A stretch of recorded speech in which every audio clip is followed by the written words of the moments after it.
Hello बच्चों, welcome to the growth hub. Okay बच्चों, मैं टॉपिक डिस्कस कर रहा था motion in a plane. Okay, जिसमें मैंने टॉपिक डिस्कस किया था वेक्टर। ओके, वेक्टर में मैंने सारे vector quantity, scalar quantity, okay, ये सारी चीज़ें हमने डिस्कस कर लिया था। अब हम डिस्कस करने जा रहे हैं property of the sum vector. Okay, कुछ वेक्टर की प्रॉपर्टी होती है, स्केलर की प्रॉपर्टी होती है, जिसमें हम addition of vector, triangle method पढ़ा था मैंने और पैरेललोग्राम मेथड पढ़ा था। ठीक है, दोनों मेथड मैंने पढ़ लिया था, उससे मैं रिलेटेड न्यूमेरिकल भी कुछ सॉल्व किया था। आज हम थोड़ा सा डिस्कस करेंगे कि प्रॉपर्टी, ठीक है, प्रॉपर्टी ऑफ वेक्टर। ओके, चलिए बच्चों, आज हम डिस्कस करेंगे property of addition of vector. Okay,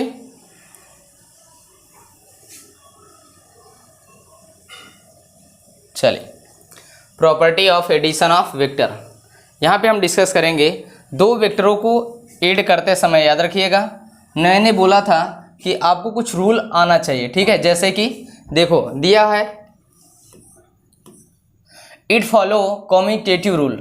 okay, commutative rule का मतलब होता है अगर हम पोजीशन, किसी भी वेक्टर का पोजीशन चेंज करते हैं बट उसके मैग्नीट्यूड में कोई चेंज ना हो, तो ऐसे रूल को बोलते हैं कॉम्यूटेटिव रूल। यानी किसी भी वेक्टर का पोजीशन चेंज करने से उसके मैग्नीट्यूड में कोई चेंज नहीं आता है, तो उसे बोलते हैं कॉम्यूटेटिव रूल। जैसा कि देखिए, मैंने बोला यहाँ पर जैसे vector A plus vector B, okay, equal to, यहाँ पर हम लिख सकते हैं vector B plus vector A. यानी यहाँ पर देखो बच्चों, vector A plus vector B रखा, बट यहाँ पर मैंने ए के स्थान पे किसको रख दिया, बी को रख दिया। पोजीशन चेंज, अगर पोजीशन चेंज करने से, याद रखना, ठीक है, change of position of vector then does not change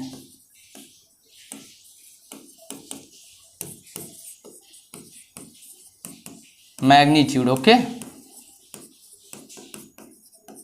magnitude में कोई चेंज ना हो, ना उसका डायरेक्शन चेंज हो, तो ऐसे रूल को बोलते हैं commutative rule. Okay, it follow commutative rule law. ठीक है, commutative law that is the A, vector A plus vector B, okay, equal to vector B plus vector A. कोई दिक्कत, यहाँ पे ए के स्थान पे बी और बी के स्थान पे मैंने ए को रख दिया, बट यहाँ पर जो मैग्नीट्यूड है इसमें कोई भी चेंजमेंट नहीं आया। ओके, समझ में आया बच्चों। चलिए, सेकंड पॉइंट है हम डिस्कस करने जा रहे हैं, it follow associative law. Okay, associative law, ये क्या होता है बच्चों, यहाँ पर देखिए, एसोसिएटिव लॉ का मतलब होता है कि जब दो वेक्टर के बीच में मल्टीप्लाई होता है, ठीक है, जब दो वेक्टर के बीच में मल्टीप्लाई होता है या ब्रैकेट लगा होता है, तो कहते हैं यहाँ पर भी उसके मैग्नीट्यूड में कोई चेंज नहीं आता है। जैसे देखिए, ब्रैकेट हट जाएगा, यहाँ पे मैंने लिया, जैसे यहाँ पे देख लीजिए, vector A plus vector B, मैंने ब्रैकेट लगाया, plus C equal to vector A, इसको क्या किया मैंने, जस्ट इसको ब्रैकेट को हटा दिया, तो क्या हो जाएगा, vector A plus vector B plus vector C, कोई परिवर्तन नहीं होगा। तो ब्रैकेट अभी हम क्या, a प्लस बी के बीच में लगाया, यहाँ पे b प्लस सी यहाँ पर लगा दिया, बट कोई परिवर्तन नहीं होता है, तो ऐसे बोलते हैं एसोसिएटिव लॉ। ओके, चलिए, थर्ड पॉइंट है बच्चों, इट ओबे डिस्ट्रीब्यूटिव लॉ। ठीक है, डिस्ट्रीब्यूटिव का मतलब होता है किसी रियल नंबर से जब किसी वेक्टर के अंदर मल्टीप्लाई किया जाता है, ठीक है, जब किसी रियल नंबर से किसी वेक्टर के अंदर मल्टीप्लाई किया जाता है तो उसमें भी कोई चेंजमेंट नहीं आता। ठीक है, चलिए देखते हैं कैसे। देखिए, जैसे यहाँ पे देखिए, vector A plus vector B equal to, यहाँ पे लेमडा क्या है, real number, real number. Okay, क्या है, रियल नंबर। ओके, जब किसी वेक्टर के सम में रियल नंबर से मल्टीप्लाई किया जाता तो उसका मैग्नीट्यूड क्या हो जाएगा, यहाँ पे रियल नंबर के साथ वेक्टर का मल्टीप्लाई कर देंगे। ओके, समझ में आया, कोई प्रॉब्लम। तो यहाँ पर भी इसको बोलते हैं डिस्ट्रीब्यूटिव लॉ। ओके, देखिए हमने 3 लॉ को डिस्कस किया। कॉम्यूटेटिव लॉ, कॉम्यूटेटिव लॉ में क्या होता है, किसी दो वेक्टर के पोजीशन चेंज करने से उसके मैग्नीट्यूड में कोई चेंजमेंट नहीं आता। एसोसिएटिव लॉ बोलता है कि अगर ब्रैकेट जैसे ए और ए प्लस बी के बीच में मैंने लगाया, ठीक, वहाँ पे तीसरे वेक्टर के साथ भी उसको ऐड करके लगा देंगे तो उसके मैग्नीट्यूड में कोई चेंजमेंट नहीं आएगा। तीसरी पॉइंट मैंने डिस्कस किया, it obey the distributive law. Distributive का मतलब होता है, याद रखना, किसी रियल नंबर से अगर किसी वेक्टर के सम में मल्टीप्लाई करते हैं तो उसके मैग्नीट्यूड में भी कोई परिवर्तन नहीं आएगा। ओके, क्यों? क्योंकि ब्रैकेट के साथ हमेशा रियल नंबर का मल्टीप्लाई दोनों में होगा और दोनों के साथ सेम होगा, इसलिए ये यहाँ की जो वैल्यू होगी यहाँ की वैल्यू बिल्कुल सेम हो जाएगी। ओके, थर्ड कहते हैं किसी वेक्टर में 0 को ऐड करने से उसके मैग्नीट्यूड में कोई परिवर्तन नहीं होता है। ठीक है, किसी भी वेक्टर क्वांटिटी में 0 को ऐड करने से उसके मैग्नीट्यूड में कोई परिवर्तन नहीं होगा। ओके, समझ में आया बच्चों? क्लियर? चलिए, मैंने अभी डिस्कस किया property of addition of vector. Okay, समझ में आया? सारे लॉ के बारे में आप जानते रहिए। कम्यूटेटिव लॉ क्या होता है, ठीक है, एसोसिएटिव लॉ क्या होता है, और तीसरा होता है डिस्ट्रीब्यूटिव लॉ क्या होता है। ठीक है, सबके मतलब के बारे में जानिए। एसोसिएटिव लॉ बोलता है ब्रैकेट, ठीक है, ब्रैकेट को जब सॉल्व करते हैं तो क्या मैग्नीट्यूड में कोई प्रॉब्लम होती है? कोई प्रॉब्लम नहीं। और डिस्ट्रीब्यूटिव लॉ बोलता है किसी रियल नंबर में जब किसी सम ऑफ द वेक्टर के बीच में मल्टीप्लाई किया जाता है तो क्या उसके मैग्नीट्यूड में कोई चेंज होता है? बिल्कुल नहीं होता। समझ में? तो ये बता रहा है कि वेक्टर एडिशन याद रखिए, ये सारे लॉ को डिस्कस करता है। अगर ये लॉ कोई भी वेक्टर फॉलो कर रहा है तो इसका मतलब this is the vector quantity.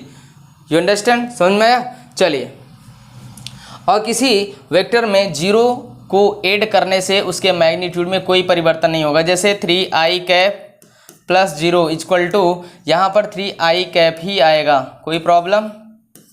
समझ में आया बच्चों? यानी यहाँ पर याद रखिएगा, वेक्टर किसी भी वेक्टर क्वांटिटी में 0 को ऐड करने से उसके मैग्नीट्यूड में कोई परिवर्तन नहीं होगा। ओके, चलिए नेक्स्ट।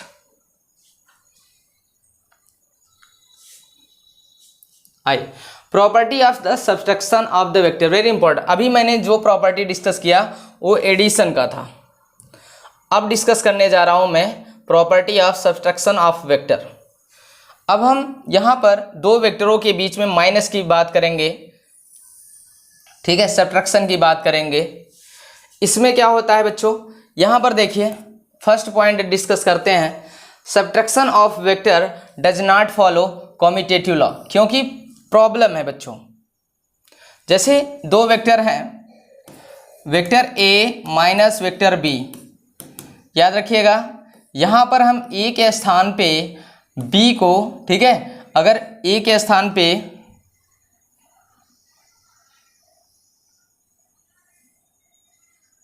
चलिए देखते हैं, vector A minus vector B, कोई प्रॉब्लम? कम्यूटेटिव लॉ बोलता है बेटा खास करके पोजीशन चेंज करना है। पोजीशन चेंज करने से क्या फर्क पड़ता है? कहते हैं कि वेक्टर, ठीक है, property of vector of subtraction of vector. Okay, याद रखिएगा यहाँ पे सब्ट्रैक्शन हम कर रहे हैं, इक्वल टू यहाँ पर अगर ए के स्थान पे मैं बी कर देता तो क्या होता? क्या ए रूल फॉलो करेगा? बिल्कुल नहीं फॉलो करेगा। क्यों? क्योंकि कहते हैं कि यहाँ पे माइनस आने से डायरेक्शन चेंज हो जाता है। क्या हो जाता है? डायरेक्शन चेंज हो जाता है। जब किसी वेक्टर का डायरेक्शन ही चेंज हो जाए तो वो वेक्टर क्वांटिटी कहलाएगी? बिल्कुल नहीं। इसलिए इंपॉर्टेंट है, यहाँ पे ऑलरेडी क्या है, डायरेक्शन चेंज हो जाता है जिसके कारण से माइनस आ जाता है। इसलिए याद रखिएगा कि वेक्टर सब्ट्रैक्शन जो होता है वो कम्यूटेटिव लॉ को फॉलो नहीं करता है। ठीक है, याद रखिएगा। समझ में? यहाँ पे माइनस आने की वजह से पोजीशन यहाँ पर हम बिल्कुल चेंज नहीं कर सकते, ये गलत है, याद रखिएगा। ठीक है, इसलिए यहाँ पे कम्यूटेटिव रूल को फॉलो नहीं करता है vector subtraction. Okay, subtraction of vector. Okay, चलिए second point, it does not follow associative law. Associative law का मतलब होता है बच्चों वही ब्रैकेट को सॉल्व करना है। ब्रैकेट के जैसे देखो ए माइनस ब्रैकेट में बी माइनस सी, क्यों? क्योंकि इस माइनस का मल्टीप्लाई यहाँ पर भी होगा और यहाँ पर क्या हो जाएगा, प्लस हो जाएगा। माइनस का मल्टीप्लाई अगर ब्रैकेट के अंदर होगा तो ऑलरेडी यहाँ पे माइनस के बजाय क्या हो जाएगा, प्लस। और यहाँ पर देख लीजिए, यहाँ पे अगर ब्रैकेट हट जाएगा तो माइनस का माइनस, यहाँ पे प्लस आ गया, यहाँ पे माइनस ही रहा, इसलिए ये भी लॉ फॉलो नहीं करेगा। समझ में आया बच्चों? तो सब्ट्रैक्शन ऑफ वेक्टर किसको फॉलो करता है, किसको नहीं करता है, मैंने डिस्कस कर दिया। Subtraction of vector commutative law को फॉलो नहीं करेगा। दूसरा, मैंने एसोसिएटिव लॉ को नहीं फॉलो करेगा। तीसरी कंडीशन है इट फॉलो डिस्ट्रीब्यूटिव लॉ। क्यों? क्योंकि कहते हैं किसी भी रियल नंबर का, ठीक है, किसी भी रियल नंबर का सब्ट्रैक्शन ऑफ वेक्टर में अगर मल्टीप्लाई करते हैं तो उसका कोई फर्क नहीं पड़ेगा। जैसे देखिए यहाँ पे देखिए vector A minus vector B, ठीक है, यहाँ पे लेमडा क्या है, वही real number, okay, real number, okay. Real number का मल्टीप्लाई करने से उसके मैग्नीट्यूड में कोई चेंज नहीं होगा। जैसे कि देखिए 3i cap, okay, minus 4j cap, कोई प्रॉब्लम, इक्वल टू, यहाँ पे मल्टीप्लाई कर दे रहे हैं 2, ओके। यहाँ पर भी लिख लीजिए, यहाँ पे अगर इसका मल्टीप्लाई करते हैं तो क्या आ जाएगा, 3 इंटू 2 आई कैप माइनस, यहाँ पे भी मल्टीप्लाई कर लीजिए 4 इंटू 2, ठीक है, जे कैप। यहाँ पर जो मल्टीप्लाई करने के बाद आएगा, ठीक वहाँ यहाँ पर भी वही मल्टीप्लाई करने के बाद आएगा, इसलिए माइनस जो होता है सब्ट्रैक्शन ऑफ वेक्टर किस रूल को फॉलो करता है, ओनली डिस्ट्रीब्यूटिव लॉ को फॉलो करता है। डिस्ट्रीब्यूटिव लॉ को फॉलो करता है, दो लॉ को फॉलो नहीं करेगा, कॉम्यूटेटिव लॉ और लॉ ऑफ एसोसिएशन या एसोसिएटिव, ओके। हमेशा याद रखना बच्चों। तो सब्ट्रैक्शन ऑफ वेक्टर मैंने डिस्कस किया, किस लॉ को फॉलो करता है, किसको नहीं करता है। कहते हैं पोजीशन चेंज करने से यहाँ पे डायरेक्शन चेंज हो जाती है, जिसके कारण ये कॉम्यूटेटिव लॉ को फॉलो नहीं करता।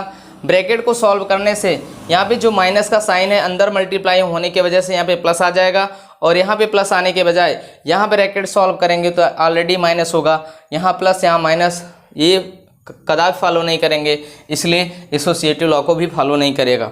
तीसरा लॉ है डिस्ट्रीब्यूटिव लॉ, जिसमें किसी रियल नंबर को मल्टीप्लाई करना होता है, क्या, सब्ट्रैक्शन ऑफ द वेक्टर में, तो यहाँ पर कोई फर्क नहीं पड़ेगा मैग्नीट्यूड में, इसलिए इस लॉ को फॉलो करेगा, ओके।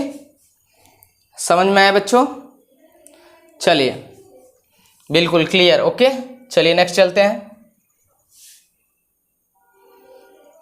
कुछ एग्जाम्पल है, एग्जाम्पल ऑफ, ठीक है, कर फोर्स एक्ट, ओके। चलिए थोड़ा सा स्टेटमेंट पढ़ते हैं, इसको सॉल्व करिए बच्चों।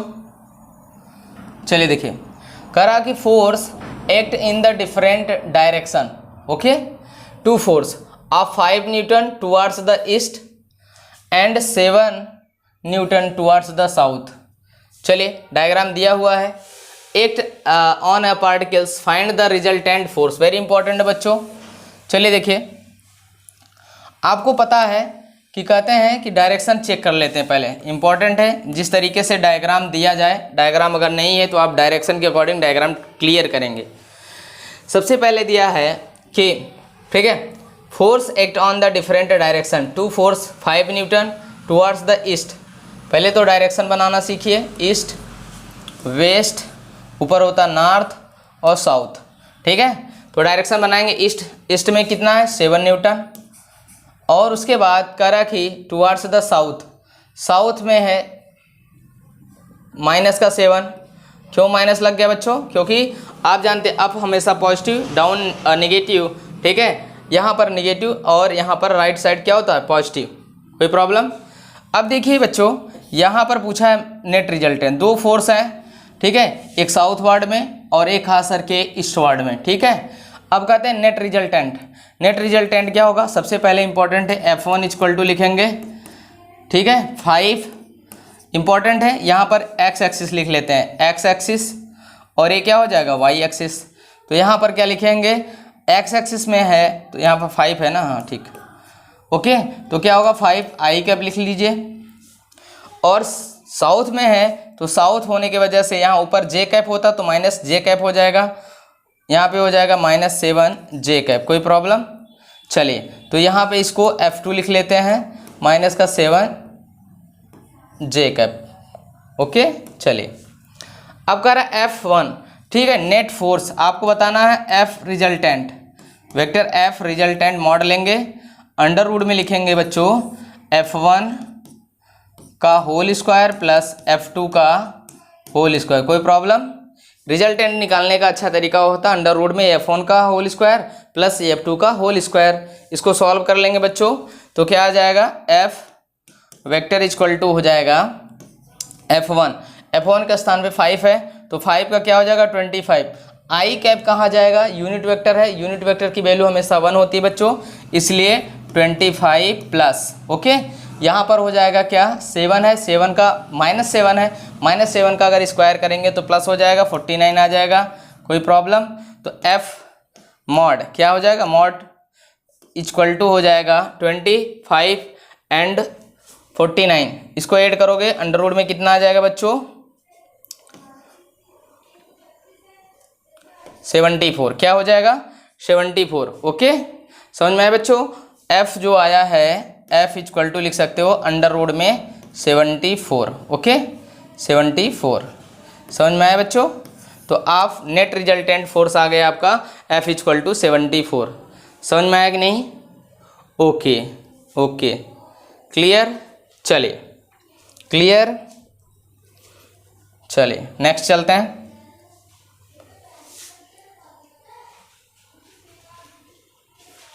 सबसे इंपॉर्टेंट टॉपिक्स है बच्चों डॉट प्रोडक्ट।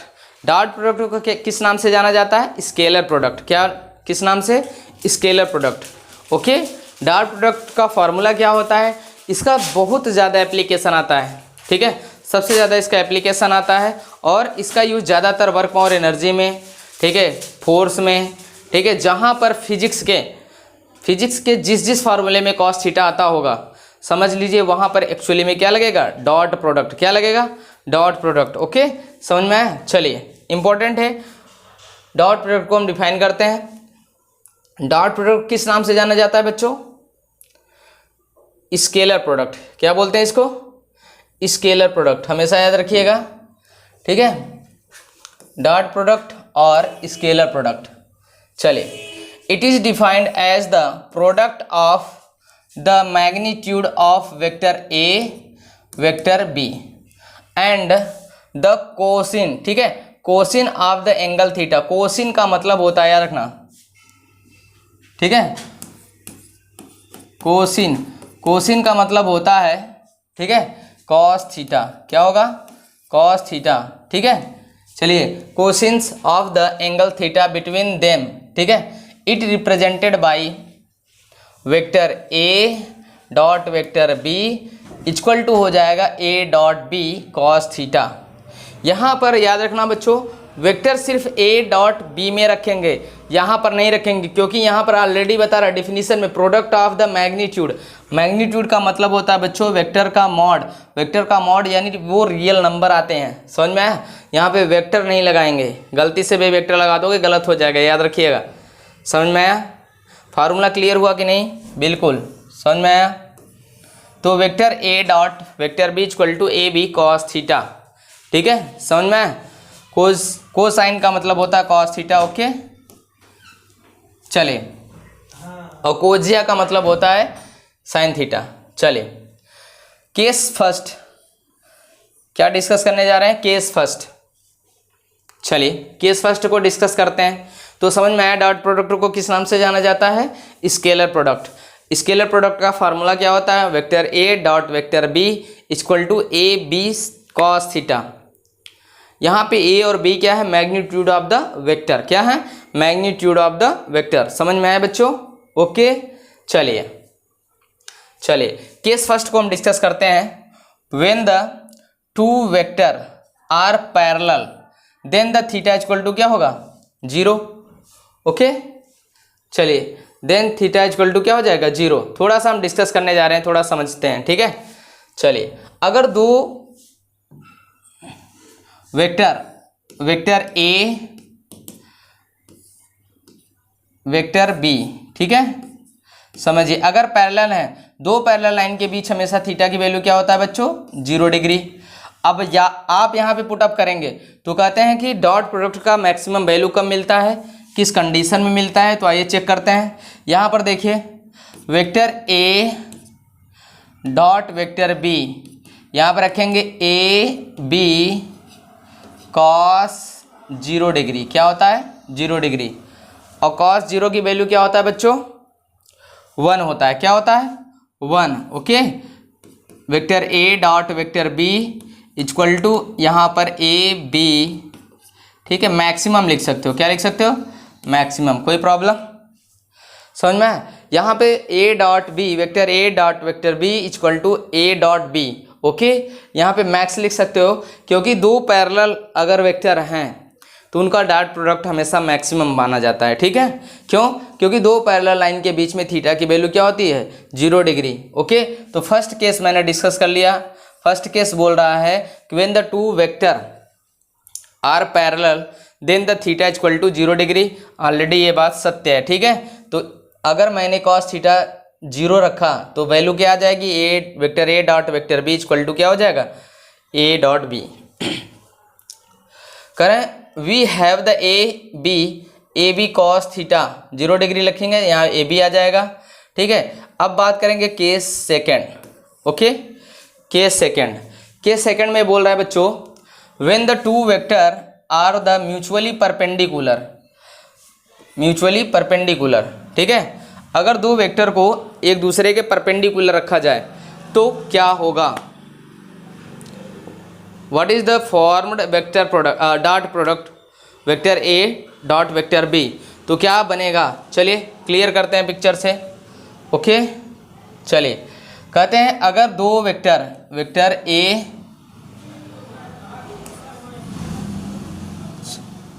चलिए वेक्टर ये बना दे रहे हैं इसको, ठीक है, एंड वेक्टर बी, ठीक है, परपेंडिकुलर। चलिए तो क्या करेंगे, फार्मूला में हम पुटअप करेंगे वैल्यू को, ठीक है। तो vector A dot vector B equal to A B, ठीक है, कॉस 90 डिग्री। और कॉस 90 की वैल्यू क्या होती है बच्चों, कॉस 90 की वैल्यू क्या होगी 0, क्या होगी 0। और कॉस 90 की वैल्यू अगर 0 हो जाएगी तो यहाँ पर vector A dot vector B equal to 0, ठीक है, इक्वल टू 0, ठीक है। ये क्या हो जाएगा मिनिमम, ठीक है। तो यहाँ पे याद रखिएगा व्हेन, ठीक है, perpendicular when we have vector A dot B A B cos theta और कॉस 90 की वैल्यू क्या हो जाएगी 0। तो यहाँ पे 0 हो जाएगा, यानी डॉट प्रोडक्ट किस कंडीशन में 0 आएगा, अगर दो वेक्टर एक दूसरे से क्या हो परपेंडिकुलर। अगर दो वेक्टर एक दूसरे के परपेंडिकुलर हैं तो उनका डॉट प्रोडक्ट सदैव क्या होगा 0 होगा, क्या होगा 0। यू अंडरस्टैंड, समझ में आया बच्चों। चलिए केस थर्ड डिस्कस करने जा रहे हैं। केस थर्ड में क्या है, व्हेन, ठीक है, when two vectors are anti parallel. याद रखना बच्चों एंटी पैरेलल क्या होता है, क्लियर करते हैं। चलिए vector A and vector B एक दूसरे के अपोजिट डायरेक्शन में हो जाए तो इसे बोलते हैं एंटी पैरेलल। और दो एंटी पैरेलल लाइन के बीच का एंगल हमेशा क्या होता है बच्चों 180 डिग्री, क्या होता है 180 डिग्री। चलिए थीटा इक्वल टू क्या लिखेंगे बच्चों 180 डिग्री। वैल्यू में पुटअप करेंगे क्या, vector A dot vector B equal to A dot B. यहाँ पे cos 180 रखेंगे बच्चों, इसकी वैल्यू आएगी -1, क्या आएगी -1। तो इसका आ जाएगा vector A dot vector B equal to हो जाएगा -a dot B. Okay, minus आ जाएगा, क्यों, क्योंकि यहाँ पर 180 की वैल्यू आ जाएगी -1, क्या आ जाएगी -1। यू अंडरस्टैंड, समझ में आया बच्चों।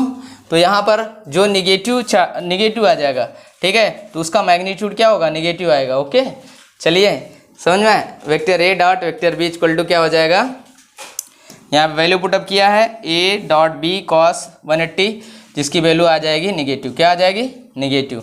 ओके, समझ में आया।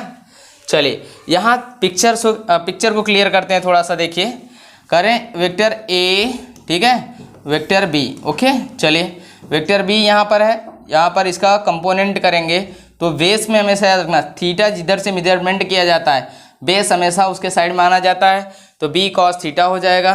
यहाँ पर ए अगर वेक्टर ए लिया है तो यहाँ पर एंगल लेते हैं, तो जिधर से हम एंगल का मेजरमेंट करेंगे बेस हमेशा उसी साइड मानते हैं, याद रखिएगा। जैसा कि पिक्चर से क्लियर कर दे रहे हैं, जैसे देखिए यहाँ भी मान लीजिए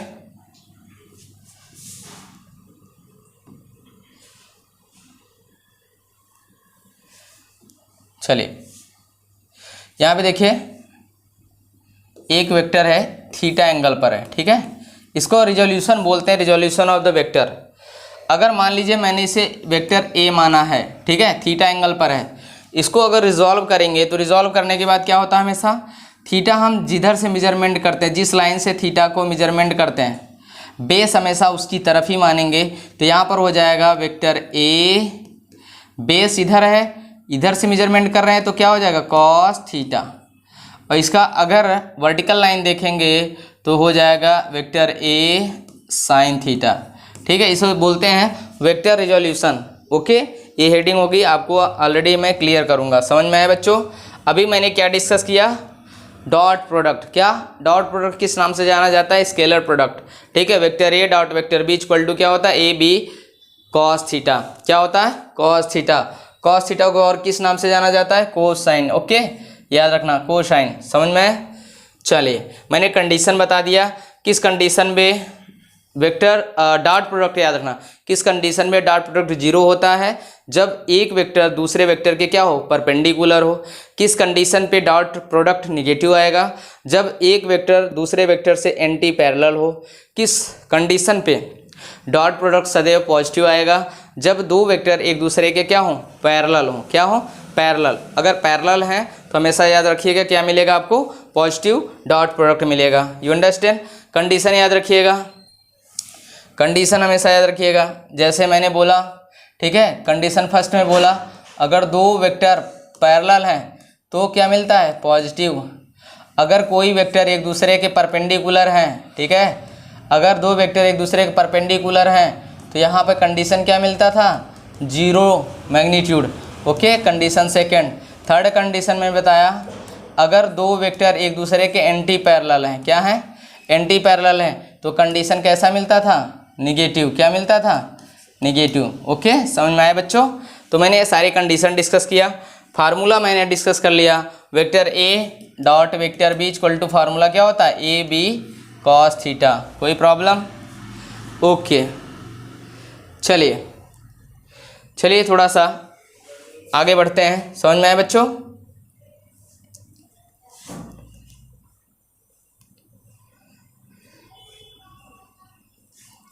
कह dot product of the two vectors in term of their component. कहते हैं दो वेक्टर का अगर हम डॉट प्रोडक्ट करा रहे हैं तो किस किस कंडीशन में, किस किस टर्म के अकॉर्डिंग हम कराएंगे, कैसे हो जाता है आंसर, ठीक है, कैसे आंसर आएगा। तो आइए हम डिस्कस करते हैं, ठीक है, कैसे कराते हैं, तरीका बता देते हैं आपको, ठीक है। चलिए, और इससे रिलेटेड मैं न्यूमेरिकल भी डिस्कस करूंगा। ओके, चलिए समझिए।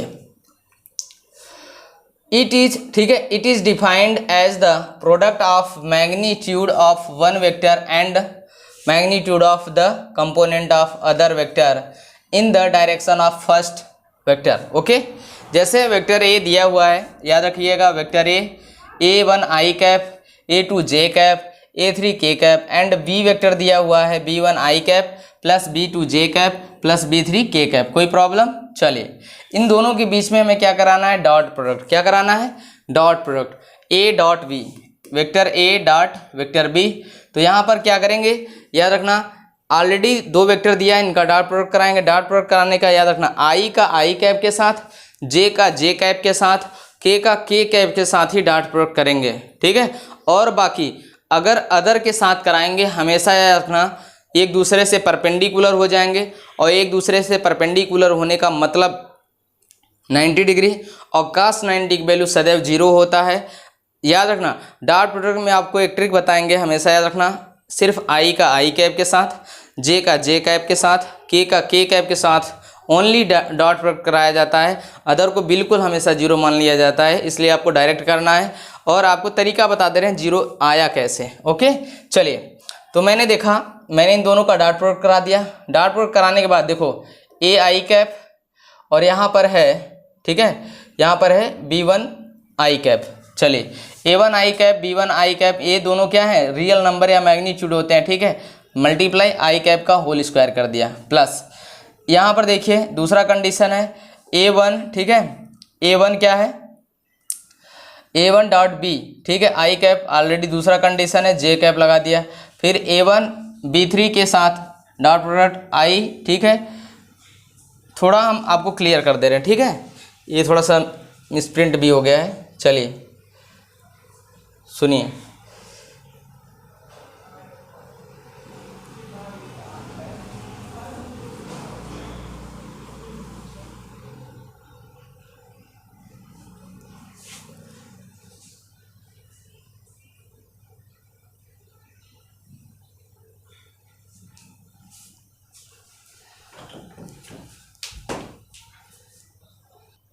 ओके बच्चों। चलिए मैं आपको थोड़ा सा इसका डॉट प्रोडक्ट का कैसे करते हैं, जैसे देखिए वेक्टर ए,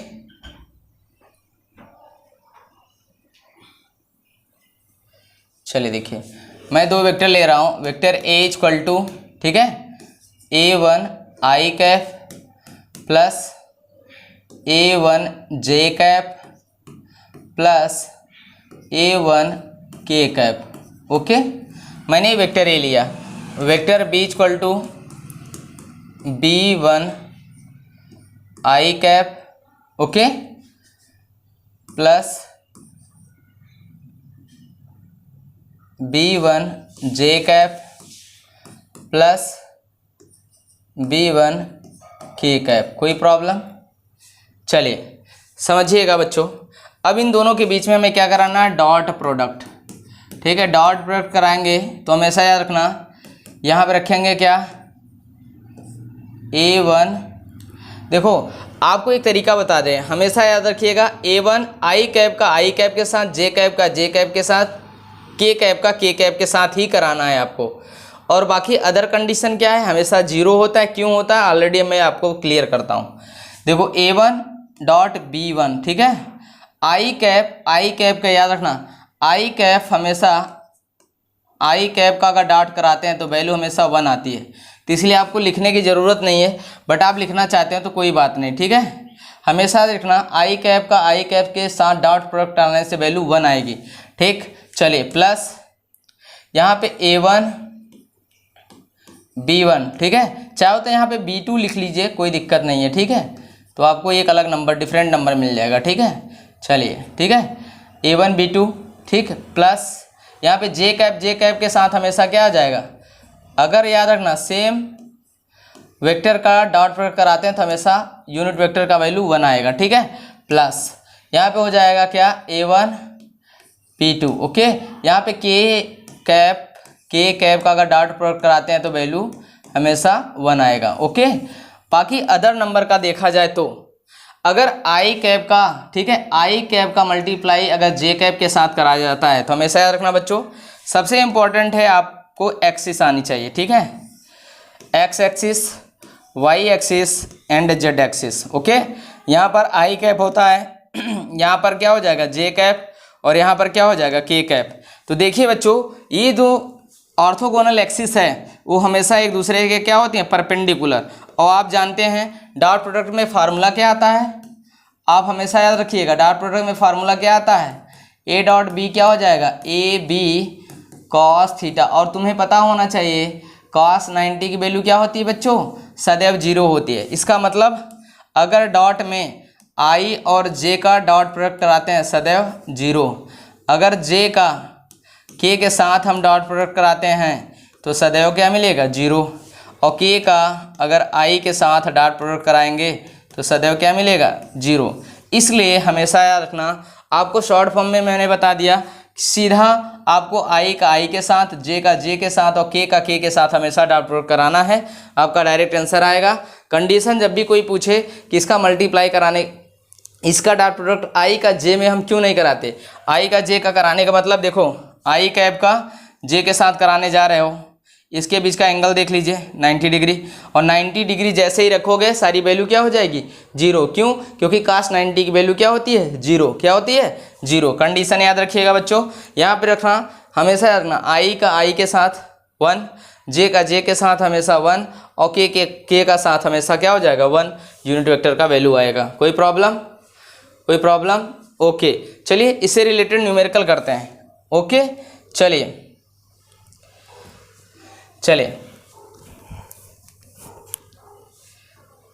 हम क्वेश्चन एक बना दे रहे हैं, ठीक है। If a force F vector F equal to 2i cap plus 3j cap plus 4k cap, ठीक है, act on a body, okay, body then body displace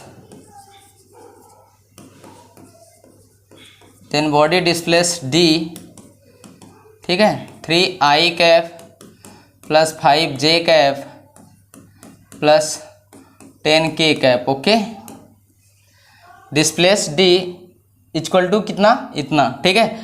then find work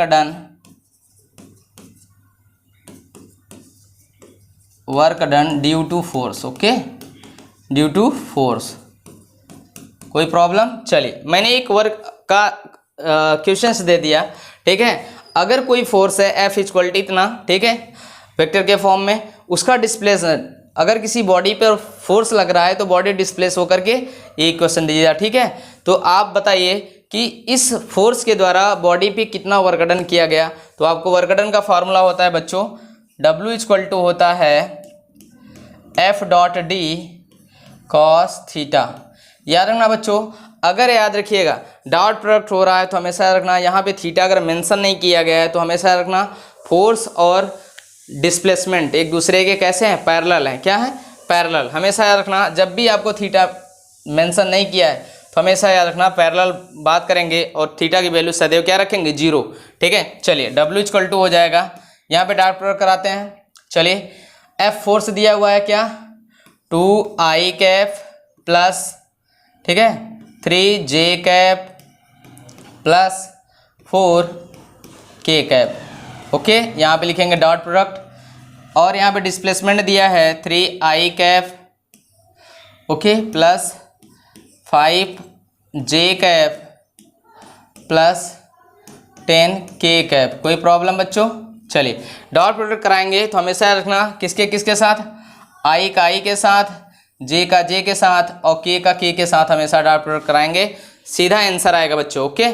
तो W इक्वल टू क्या हो जाएगा, ठीक है, तो क्या हो जाएगा 2i कैप 3i कैप का मल्टीप्लाई कराएंगे, क्या हो जाएगा 6, i में i का डॉट अगर प्रोडक्ट कराते हैं तो वैल्यू क्या हो जाएगी 1, तो 1 का मल्टीप्लाई करने की कोई ज़रूरत नहीं चाहिए तो आप कर सकते हैं, कोई दिक्कत नहीं, प्लस, ठीक है, j कैप का j कैप के साथ 3 और 5 का मल्टीप्लाई कराइए, क्या आ जाएगा 15 और j का j के साथ मल्टीप्लाई कराएंगे तो 1, कोई प्रॉब्लम? चलिए प्लस, ठीक है, 4k cap and 10k cap, क्या हो जाएगा 10 4 जा क्या 40, ओके, k कैप और k कैप का डॉट प्रोडक्ट क्या हो जाएगा 1, कोई प्रॉब्लम?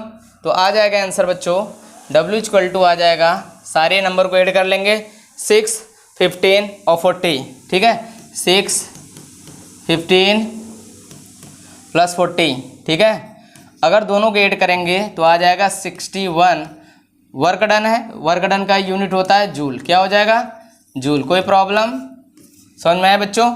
तो हमेशा याद रखना बच्चों, जहाँ पर याद रखना फिजिक्स में कहीं भी अगर डॉट प्रोडक्ट के साथ कॉस थीटा लग रहा है, कॉस थीटा है, तो हमेशा याद रखना उन दोनों फिजिकल क्वांटिटी के बीच में हमेशा डॉट प्रोडक्ट ही होगा, ओके। बस वेक्टर क्वांटिटी होनी चाहिए, समझ में आया? क्योंकि यहाँ पे फोर्स क्या है वेक्टर क्वांटिटी, डिस्प्लेसमेंट भी क्या है वेक्टर क्वांटिटी। मैंने अभी जस्ट डिस्कस किया है कि एग्जांपल के थ्रू डॉट प्रोडक्ट को कैसे करते हैं। बच्चों हमेशा याद रखना यहाँ पे डॉट हमेशा आई का आई कैप के साथ हमेशा डॉट प्रोडक्ट कराएंगे, जे का जे के साथ और के का के के साथ। अदर के साथ क्यों नहीं कराते, इसका कंडीशन मैंने बताया, क्योंकि ऑर्थोगोनल वेक्टर के अकॉर्डिंग, ठीक है, एक्सिस के अकॉर्डिंग हर एक ऑर्थोगोनल एक्सिस परपेंडिकुलर एग्जिस्ट करता है और परपेंडिकुलर का मतलब होता है 90 डिग्री, और 90 डिग्री में किसी भी वेक्टर का मल्टीप्लाई यानी कॉस थीटा की वैल्यू, कॉस 90 की वैल्यू सदैव 0 होता है, जिसके कारण क्या हो जाएगा सारा उनका डॉट प्रोडक्ट क्या हो जाएगा, 0 हो जाएगा। इसीलिए अदर वेक्टर के साथ हमेशा डॉट प्रोडक्ट नहीं कराएंगे, सीधा जो यूनिट वेक्टर है उसी यूनिट वेक्टर के साथ हम डॉट प्रोडक्ट कराते हैं। कोई प्रॉब्लम? ओके, क्लियर बच्चों, क्लियर। चलिए एक और हम दे रहे हैं, आप इसको कमेंट में ज़रूर करके बताइएगा। ओके चलिए,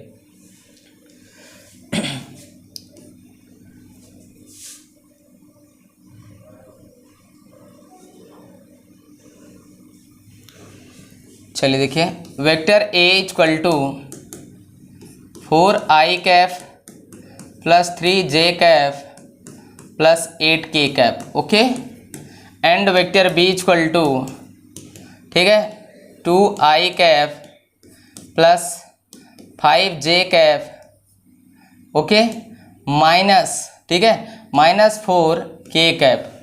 तो बच्चों इसको बताइए, इसका डॉट प्रोडक्ट बताइए आप सब क्या आएगा, ठीक है, कमेंट में करके ज़रूर बताइएगा, ठीक है, इसका आंसर क्या आएगा। ठीक है बच्चों, आपके लिए न्यूमेरिकल है, आप सॉल्व करके बताइएगा, डॉट प्रोडक्ट करके बताइएगा। ठीक है, जब भी एंगल मेंशन ना किया जाए तो हमेशा वेक्टर को पैरेलल मानेंगे, और पैरेलल की वैल्यू हमेशा 0 डिग्री होती है, cos 0 की वैल्यू सदैव 1 होता है, तो हमेशा याद रखिएगा। ओके, समझ में आया? चलिए क्लियर। चलिए नेक्स्ट चलते हैं। Property of the dot product, क्या होता है डॉट प्रोडक्ट की प्रॉपर्टी, किस लॉ को फॉलो करता है? क्या पोजीशन चेंज करने से कोई प्रॉब्लम हो सकती है? क्या किसी रियल नंबर के मल्टीप्लाई करने से कोई प्रॉब्लम हो सकती है? किस तरीके का लॉ फॉलो करता है डॉट प्रोडक्ट, आइए क्लियर करते हैं। ओके, सबसे इंपॉर्टेंट है बच्चों, किसी भी वेक्टर का, क्या रखना इंपॉर्टेंट है,